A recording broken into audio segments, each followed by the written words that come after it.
And we are live. Can the company please make their way to the stage in 3, 2, 1.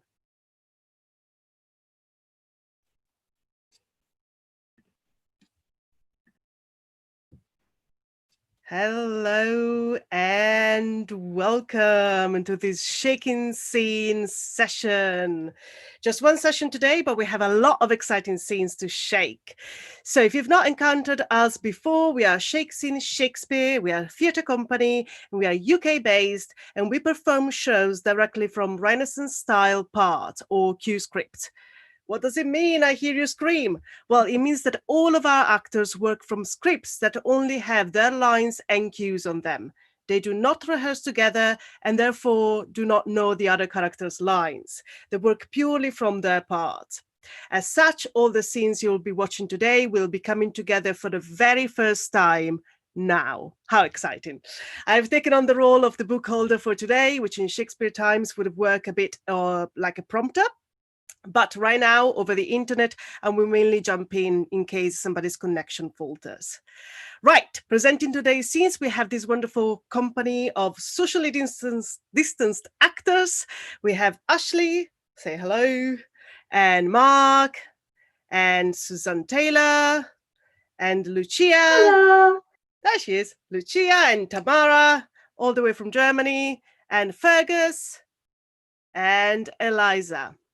Now, all the actors, please make your way to the Tarring House, and we'll see you in a little bit with the first scene. Thank you very much.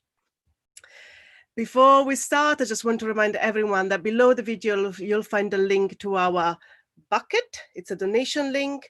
If you have a couple of pounds that you'd like to send our ways, please do. We will make sure that these will go to the actors in our company that are experiencing financial difficulties due to COVID and the situation with the arts. Right, let's begin.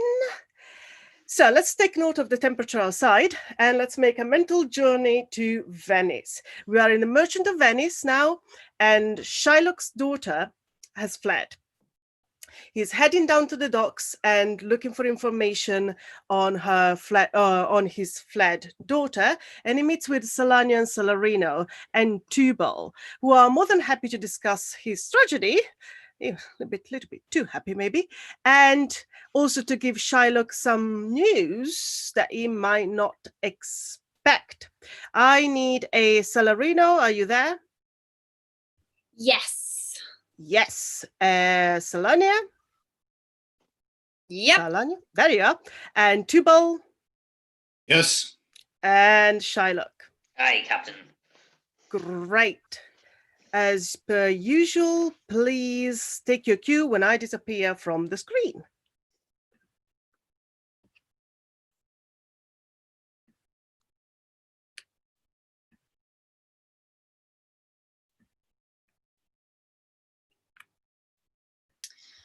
Now, what news on the Rialto? Why, it lives there unchecked, that Antonio hath the ship of rich ladding wracked on the narrow seas. If my gossip report be an honest woman of her word. I would she were as lying a gossip in that, and as ever made her neighbours believe she wept for the death of a third husband. But it is true, without any slips of prolixity or crossing the plain highway of talk, that the good Antonio, the honest Antonio, oh, that I had a title good enough to keep his name company. Oh, come, the full stop. What sayst thou? Why, the end is, he had lost a ship. I would it might prove the end to his losses. Let me say amen betimes, lest the devil cross my prayer. For here he comes, in the likeness of a Jew. How now, Shylock? What news among the merchants? You knew none so well as you of my daughter's flight. That's certain. I, for my part, knew the tailor that made the wings she flew withal. And Shylock, for his own part, knew the bird was fledged, and then it is the complexion of them all to leave the dam. She is damned for it. That's certain. The devil may be her judge. my own flesh and blood to rebel. But upon it, old carrion, rebels at it these years. I say my daughter is my flesh and blood. There is more difference between thy flesh and hers than between jet and ivory, more between your blood than there is between red wine and Chardonnay. But tell us, do you hear whether Antonio have had any loss at sea or no? There I have another bad match, a bankrupt, a prodigal, who dare scarce shrew his head on the Rialto, a beggar that was used to come so smug upon the mart. Let him look to his bond, he was wont to call me usurer. Let him look to his bond, he was wont to lend money for a Christian courtesy. Let him look to his bond. Why? I am sure that if he forfeit, that will not take his flesh. What's that good for? To bait fish withal. If it will feed nothing else, it will feed my revenge. He hath disgraced me and hindered me 500,000, laughed at my losses, mocked at my gains, scorned my nation, thwarted my bargains, cooled my friends, heated mine enemies. And what's his reason? I am a Jew. Hath not a Jew eyes? Hath not Jew hands, organs, dimensions, senses, affections, passions? Fed with the same food, hurt with the same weapons, subject to the same diseases, healed by the same means, warmed and cooled by the same winter and summer as a Christian is. If you prick us, do we not bleed? If you tickle us, do we not laugh? If you poison us, do we not die? And if you wrong us, shall we not revenge? If we are like you in the rest, we will resemble you in that. If a Jew wrong a Christian, what is his humility? Revenge. If a Christian wrong a Jew, what should his sufferance be? By Christian example. Why, revenge. The villainy you teach me, I will execute, and it shall go hard. But I will better the instruction. Here comes another of the tribe. A third cannot be matched unless the devil himself turn Jew. How now, Tubal? What news from Genoa? Hast thou found my daughter? I often came where I did hear of her, but I cannot find her. Why, there, a diamond gone. Cost me 2,000 ducats in Frankfurt. The curse never fell upon our nation till now. It never fell. I never felt it till now. 2,000 ducats in that, and other precious jewels. I would my daughter were dead at my foot, and the jewels in her ear, would she were hearsed at my foot, and the ducats in her coffin. No news of them. Why so? And I know not how much is spent in the search. Why, thou loss upon loss. The thief gone with so much, and so much to find the thief, and no satisfaction, no revenge, nor no ill luck stirring, but what lights on my shoulder. No sighs, but I my breathing. No tears, but I my shedding. Yes, other men have ill luck too. Antonio, as I have heard in Genoa. What? Ill luck. Hath an argosy cast away coming from Tripolis? I thank God. It is true. It is true. I spoke with some sailors that escaped the rack. I thank thee, God. Tubal, good news here in Genoa. Your daughter spent in Genoa, as I heard, one night 80 ducats. Thou stickest a dagger in me. I shall never see my gold again. 80 ducats at a sitting. 80 ducats! There came divers of Antonio's creditors in my company to Venice that swear he cannot choose but break. I am glad of it. I'll plague him. I'll torture him. I'm glad of it. One of them showed me a ring that he had of your daughter for a monkey. Out upon her, thou torturest me, Tubal. It was my turquoise. I had it of Leo when we were betrothed. I would not have given it for a wilderness of monkeys. But Antonio is certainly undone. Nay, that's true. That's very true. Go, Tubal, seek me an officer. Bespeak him a fortnight before. I will have the heart of him if he forfeit. Go, Tubal, and meet me at the synagogue. Go, good Tubal, at our synagogue, Tubal. Well done. There were some very harsh words spoken in that one, wasn't there? Wow, goodness me. But hey, let's move on. Now, we are moving on to colder landscapes. We're moving on to Denmark.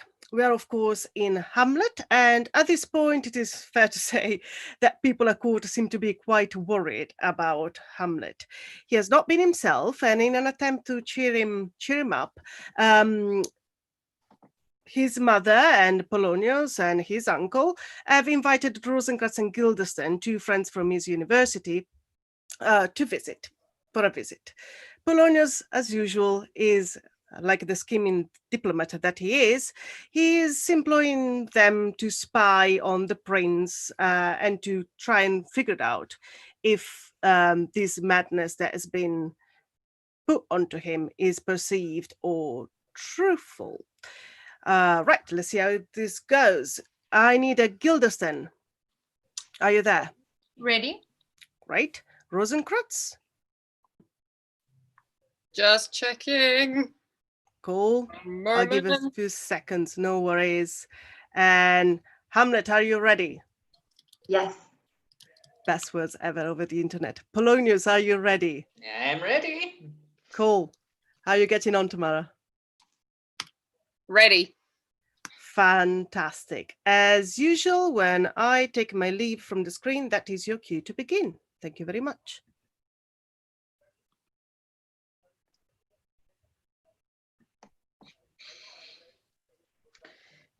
You go to seek my lord Hamlet? Well, there he is.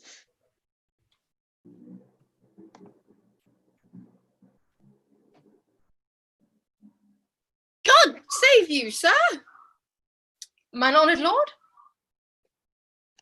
My most dear lord?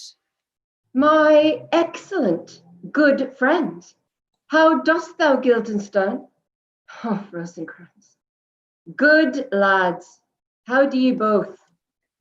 As the indifferent children of the earth. Happy in that we are not over happy. On fortune's cap we are not the very button. Nor the soles of her shoe? Neither, my lord. Then you live about her waist, or in the middle of her favour? Faith, her privates we. In the secret parts of fortune? Most true, she is a strumpet. What's the news? None, my lord, but that the world's grown honest. Then is doomsday near. But your news is not true. Let me question more in particular. What have you, my good friends, deserved at the hands of fortune that she sends you to prison hither? Prison, my lord. Denmark's a prison. Then is the world one. A goodly one, in which there are many confines, wards, and dungeons, Denmark being one of the worst. We think not so, my lord. Why then, 'tis none to you, for there is nothing either good or bad, but thinking makes it so. To me, it is a prison. Why, then your ambition makes it one. 'Tis too narrow for your mind. Oh God, I could be bounded in a nutshell and count myself a king of infinite space. were it not that I have bad dreams. But in the beaten way of friendship, what makes you at Elsinore? To visit you, my lord? No other occasion. Beggar that I am even poor in thanks. Were you not sent for? Come, deal justly with me. What should we say, my lord? Why, anything, but to the purpose. I know the good king and queen have sent for you. To what end, my lord? That you must teach me.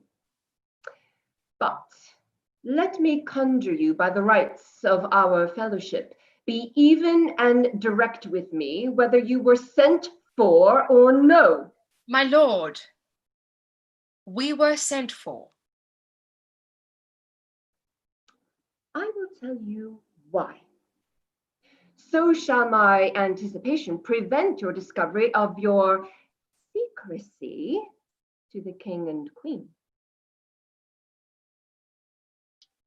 I have of late, but wherefore I know not, lost all my mirth, forgone all custom of exercise. And indeed it goes so heavenly with my disposition that this goodly frame, the earth, seems to me a sterile promontory. This most excellent canopy of air, look you, this brave o'erhanging, this majestical roof fretted with golden fire, why, it appears no other thing to me than a foul and pestilent congregation of vapors. What a piece of work is a man! How noble in reason, how infinite in faculty,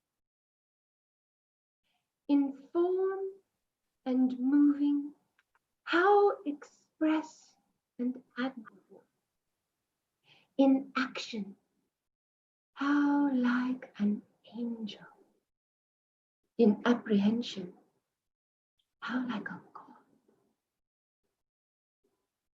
The beauty of the world, the paragon of animals, and yet to me, what is this quintessence of dust? Man delights not me, no, nor woman I neither. Though by your smiling you seem to say so. My lord, was no such stuff in my thoughts. Why did you laugh when I said man delights not me? To think, my lord, if you delight not in man, what Lenten entertainment the players shall receive from you. What players are they? Even those you were wont to take delight in, the tragedians of the city.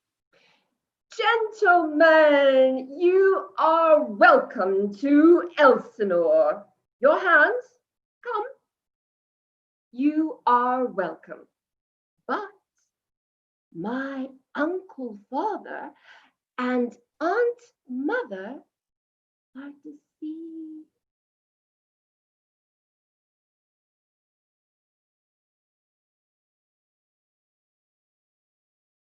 In what, my dear lord? I am but mad northwest. When the wind is southerly, I know a hawk from a handsaw. We'll be with you, gentlemen. I will prophesy. He comes to tell me of the players.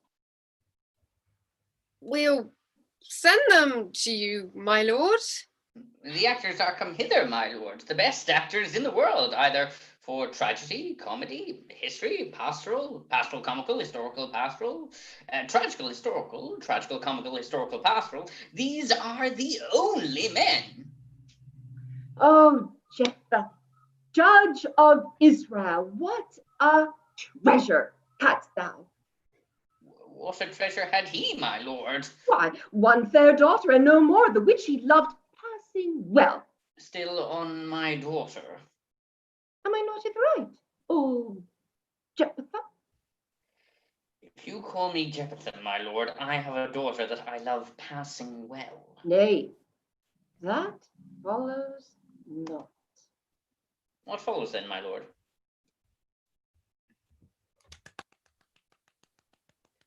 Well done, well done.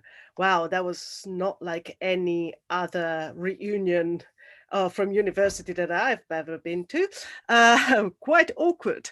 And I mean, these players, they must have been really skilled to do tragedy, comedy, history, pastoral, comical, historical, pastoral, tragical, historical, tragical, comical, historical, pastoral. Bit like us. Right. So at the end of the scene, a certain daughter has been brought up quite a bit. That is, of course, Ophelia, Polonius's daughter, with whom Hamlet seems to have an entanglement. Now, for the next scene, we are keeping in the same play. Sometimes has passed, and unfortunately things have not gone exactly how Polonius had intended. He's unfortunately now passed away, killed mistakenly by Hamlet while on his spy duties, Polonius' spy duties, and well, the whole kingdom is a bit in disarray. Ophelia is now alone, her father dead, her brother away on travels, and well, let's see how is she taking the situation. And well, I need a ostrich. Ready? Ready, great. A king. Aye. And Ophelia. Yes. And Susie, are you there to play our fantastic queen? Yes.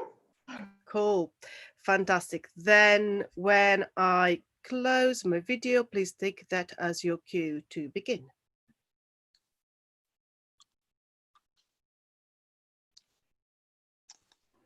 I will not speak with her. She is importune. Indeed, distract. Her mood will needs be pitied. What would she have? She speaks much of her father. 'Twere good she were spoken with, for she may strew dangerous conjectures in ill-breeding minds. Let her come in.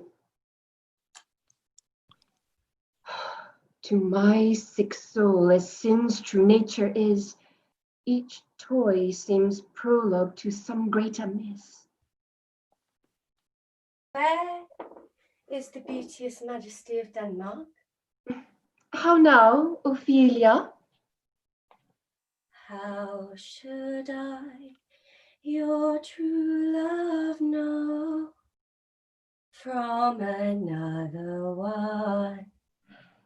By his cockle hat and staff, and his sandal shoe. Alas, sweet lady, what imports this song? Say you nay, pray you mark. He is dead and gone, lady.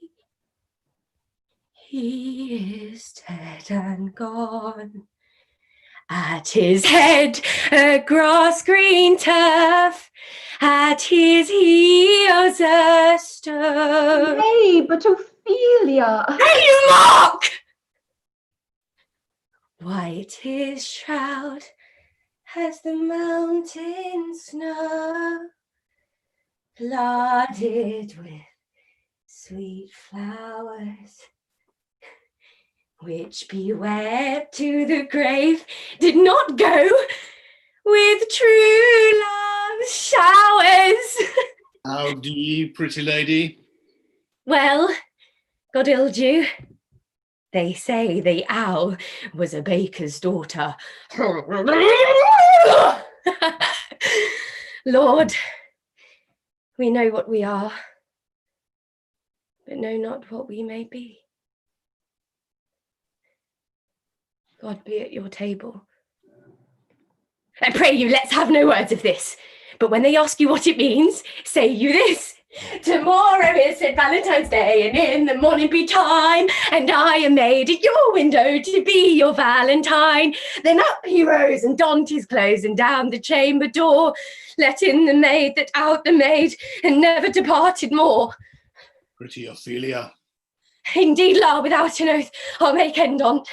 By gifts and by Saint Charity, lack and fie for shame, young men will do it, if they come to it.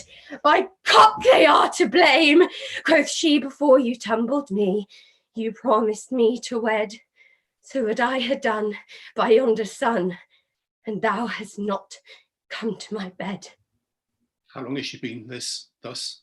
I hope all will be well. You must be patient.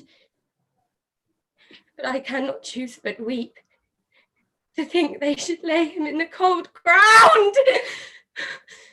My brother shall know of it, and I thank you for your good counsel. Come, my coach. Good night, ladies. Good night, sweet ladies, good night. Follow her close. Give her good watch, I pray you.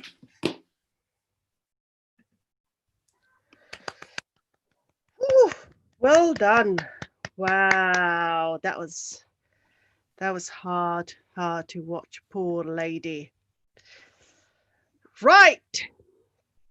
Now, let's leave tragedy for a moment. Let's go back to Italy. Warm climate suits the season, and we are now in Verona. Well, or at least what Shakespeare imagined Verona to be like. We're in Two Gents, and this is really at the beginning of the play. Julia's love, Proteus, has just left to accompany Valentine, his best friend, to the Duke's palace.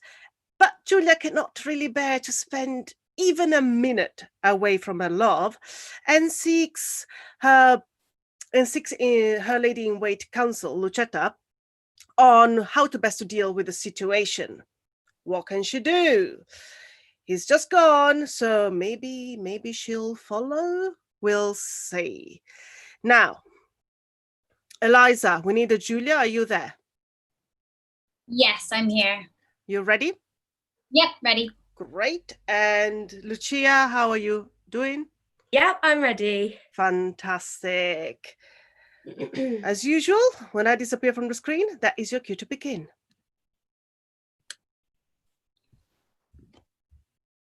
Counsel, Lucetta, gentle girl, assist me, and even in kind love I do conjure thee, who art the table wherein all my thoughts are visibly charactered and engraved, to lesson me and tell me some good mean, how with my honour I may undertake a journey to my loving Proteus.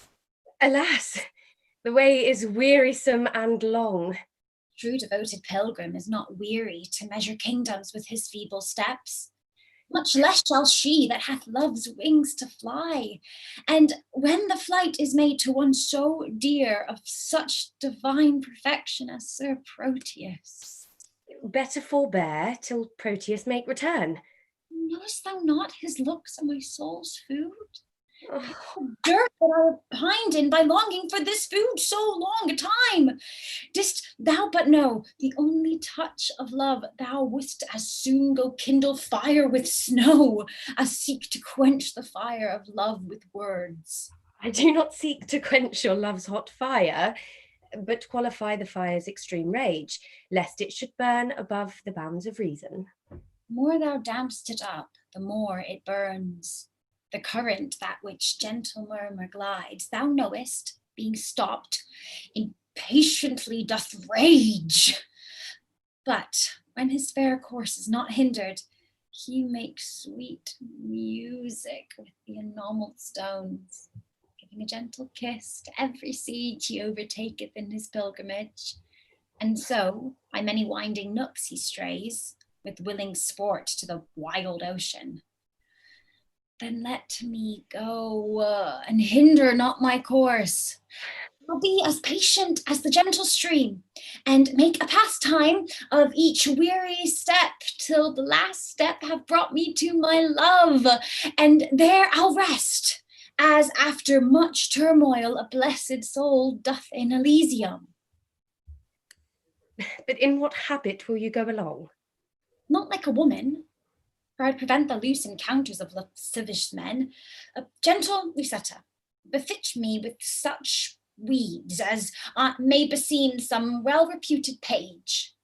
Why then your ladyship must cut your hair. Ooh, girl, knitted up in silken strings, with 20-odd conceited true love knots, to be fantastique, may become a youth of greater time than I shall shew to be. What fashion, madam, shall I make your breeches? That fits as well as, tell me, good my lord, what compass will you wear your farthingale? Why, Ethan, what fashion now likes best, Lucetta? You must needs have them with a codpiece, madam. Out, Lucetta, that will be ill-favoured. A round hose, madam, now's not worth a pin unless you have a codpiece to stick pins on. Lucetta, as thou lovest me, let me have what thou thinkst met, and is most mannerly. But tell me, wench, how will the world repute me for undertaking so unstead a journey?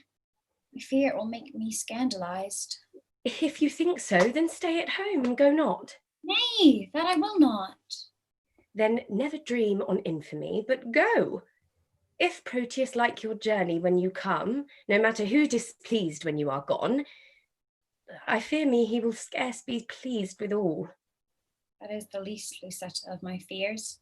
1,000 oaths and an ocean of his tears and instances of infinite of love warrant me welcome to my Proteus. All these are servants to deceitful men.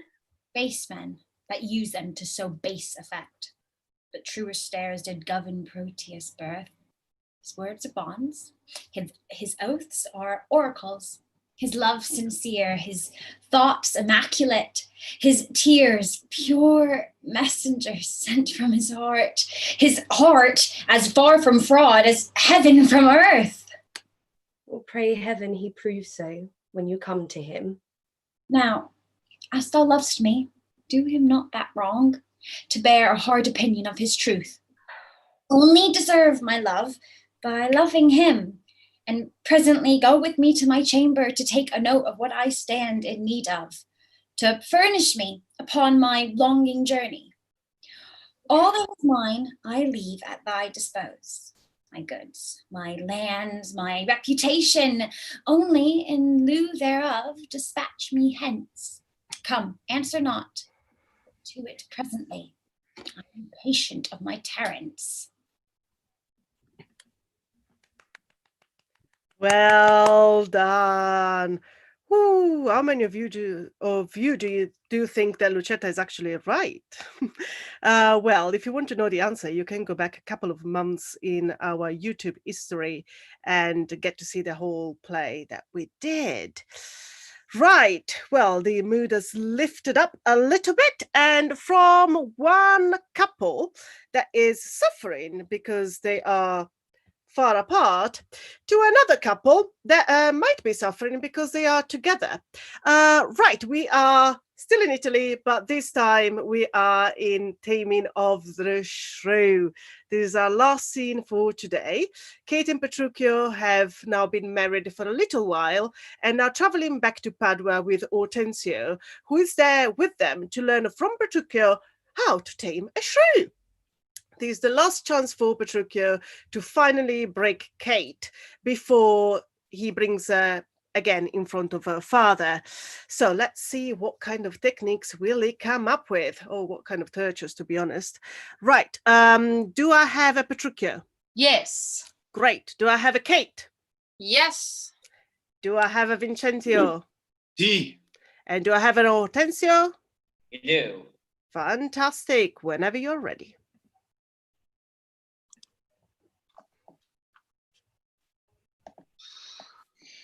Come on, a God's name, and once more toward our fathers. Good Lord, how bright and goodly shines the moon. The moon, the sun. It is not moonlight now. I say it is the moon that shines so bright. I know it is the sun that shines so bright. Now by my mother's name, and that's myself, my mother's son, it shall be moon or star or what I list, or ere I journey to your father's house, go on and fetch your horses back again.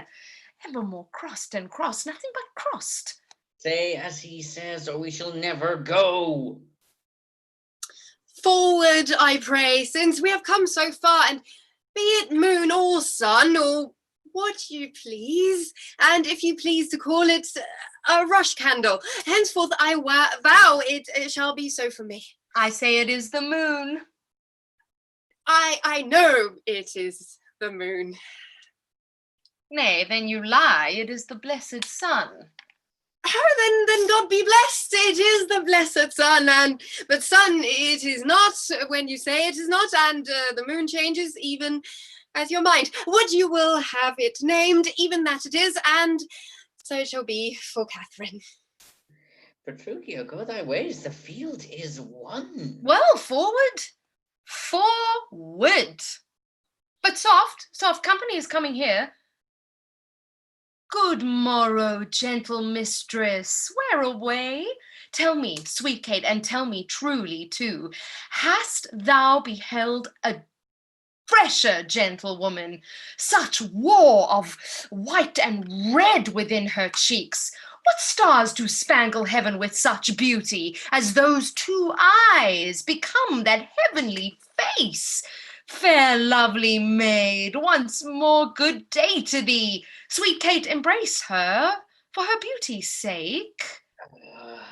Will make the man mad to make the woman of him.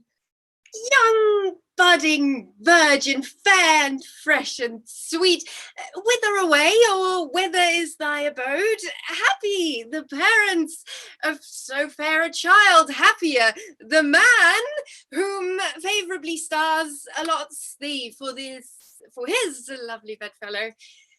Why, how now, Kate? Hope thou art not mad. This is a man, old, wrinkled, faded, withered, and not a maiden, as thou sayest he is. Pardon, old father, my mistaking eyes that have been so bedazzled by the sun that everything I look on seemeth green. Now I perceive thou art a reverend father.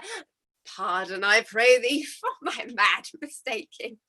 Do, good old grandsire, and withal make known which way thou travellest. If along with us, we shall be joyful of thy company. Sir, I knew my merry mistress. That with your strange encounter much amazed me. My name is called Vincenzo, my dwelling Pizza, and I am bound to Padua, there to visit my son of mine, which long I have not seen. What is his name? Lucencio, gentle sir. Happily met, the happier for thy son, and now by law as well as reverend age, I may entitle thee my loving father, the sister to my wife, this gentlewoman, thy son by this hath married. Wonder not, nor be not grieved. She is of good esteem, her dowry wealthy and of worthy birth. Besides, so qualified as may beseem the spouse of any noble gentleman. Let me embrace with old Vincentio, and wonder we to see thy honest son, who will of thy arrival be full joyous. Is this true, or is it else your pleasure, like pleasant travellers, to break a jest upon the company you overtake? I do assure thee, father, so it is. Come, go along and see the truth hereof, for our first merriment hath made me jealous. Well, Petruchio, this has put me in heart. Are we to my widow? And if she forward, then hast thou taught Hortensio to be untoward.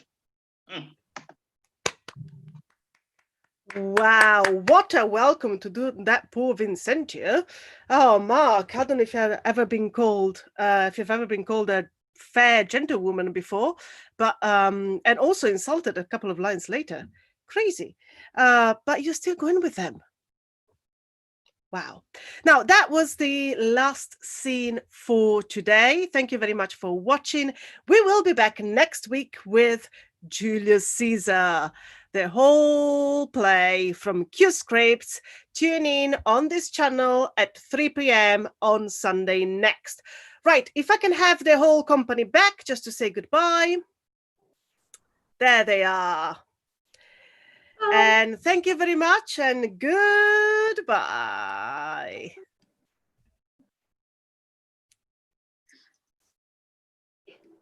If I can ask the company to please leave the stage. Thank you.